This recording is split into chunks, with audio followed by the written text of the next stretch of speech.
Dans la forêt près de la cabane, nos 4 jeunes compères vont nous faire une interprétation de la cantatrice chaude. Dans la scène finale, ils dialoguent entre eux sans aucun sens.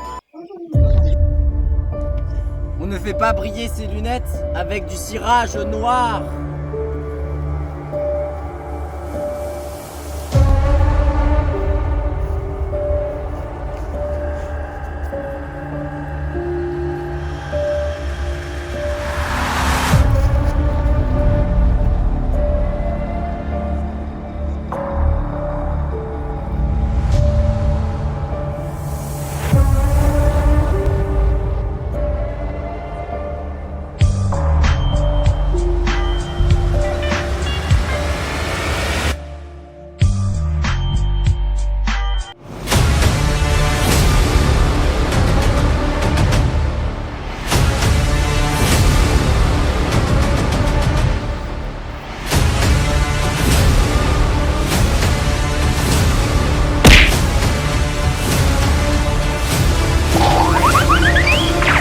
Oui, mais avec l'argent, on peut acheter tout ce qu'on veut.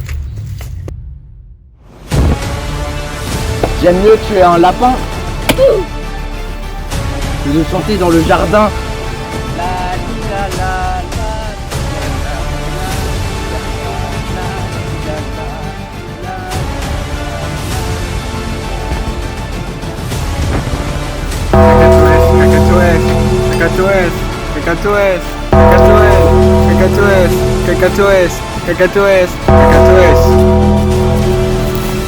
Balzac, Bajen. Bizarre, Bossard, Messi.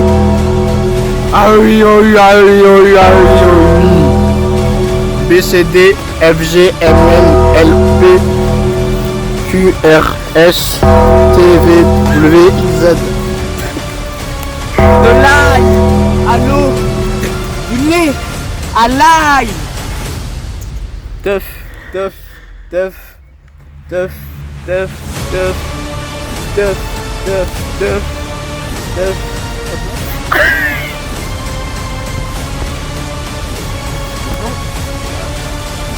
C. Pas. Par là, C. Pas. I, si. Après avoir regardé les travaux sur la cantatrice chaude, vous allez désormais voir une interview des travailleurs qui ont charbonné dessus. Ils vont vous parler de leur ressenti et de leur approche de cette pièce de théâtre. Soyez prêts, et Zouglou ni café ni combo ni goula kusa ni mama. Baba koulou toi en moins.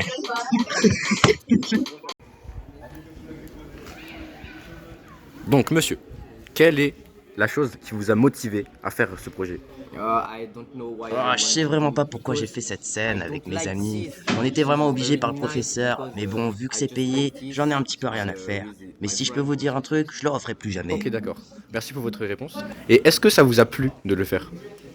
Non, j'ai vraiment pas aimé faire ce tournage, mais au moins j'ai passé un vraiment bon moment convivial avec mes amis. Et c'était vraiment non. Quel genre de message votre pièce de théâtre fait retranscrire aux jeunes d'aujourd'hui? C'était juste une scène humoristique. Mais qu'est-ce qu'il fait lui? Refais. Quelle pièce de théâtre? Donc cette pièce de théâtre, avec cette pièce, qu'est-ce que vous avez voulu... Cette pièce, quel message voulez-vous faire retranscrire avec elle? Bon, ce que je voulais dire, c'est que le théâtre n'est pas toujours ennuyant à mourir. Il peut y avoir de l'humour, et j'incite donc la nouvelle génération à aller voir des scènes de théâtre. Merci. Donc, durant votre projet, on a remarqué qu'il y avait beaucoup d'humour. Qu'est-ce qui vous avait fait faire autant d'humour dans votre projet? C'était vraiment juste pour faire rire mes camarades, car je trouvais ça vraiment très drôle. D'accord. Et dans votre projet, on voit qu'il est très long. Pourquoi est-ce que vous l'avez fait aussi long que ça? On était juste obligés, c'était vraiment le temps réglementaire. Est-ce que tu as apprécié tourner la pièce? Je pense avoir bien aimé faire ce tournage, car j'ai passé un très bon moment avec mes amis dans un lieu magnifique. C'est bon. Donc, qu'est-ce que ça fait, en tant que Russe, de faire une pièce de théâtre dans la langue française? Ouais, au début, ça a été compliqué pour moi un peu de parler français. Mais maintenant, j'ai l'habitude et j'aime beaucoup la France. Donc ouais, ça marche bien et j'aime bien ça. Mhm. Et est-ce que vous comptez refaire une pièce de théâtre? Ouais, en effet, si mes copains sont d'accord, je ferai... Oh putain, gâche-toi. Oh. Ah ouais, du coup, je disais, ouais, je le ferai volontiers si mes copains sont d'accord. Ce soir aussi en France, j'ai beaucoup kiffé l'ambiance et franchement, j'aime beaucoup. Alors ouais, si je pouvais le refaire, je le referais vraiment. Est-ce que vous comptez introduire la prochaine fois un vrai lapin à la place de chocolat? Ouais, mais au début, je leur ai dit, venez, on met un vrai lapin, ce sera beaucoup plus réaliste, au moins il y aura du sang et tout, on pourra vraiment voir l'émotion de la pièce. Mais mes copains n'étaient pas d'accord, ils ont dit, ça se fait pas de tuer des lapins. Donc moi, j'ai fait comme, je me suis habitué au français, et je n'ai pas tué de lapin, même si en Russie, on l'aurait fait 1000 fois. Bonjour. Alors, est-ce que vous vous entendez bien avec les autres membres de la compagnie? Non, c'est vraiment pas des personnes que j'apprécie. D'ailleurs, c'est bizarre, les Français, ils mangent avec des fourchettes, des couteaux et des cuillères. Moi, je mange avec des baguettes. Carrément qu'ils mangent des lapins en chocolat, avec des fourchettes, des couteaux et des cuillères. Mais qui fait ça, bon sang? Alors, on voit que sur la vidéo, vous parlez très bien français.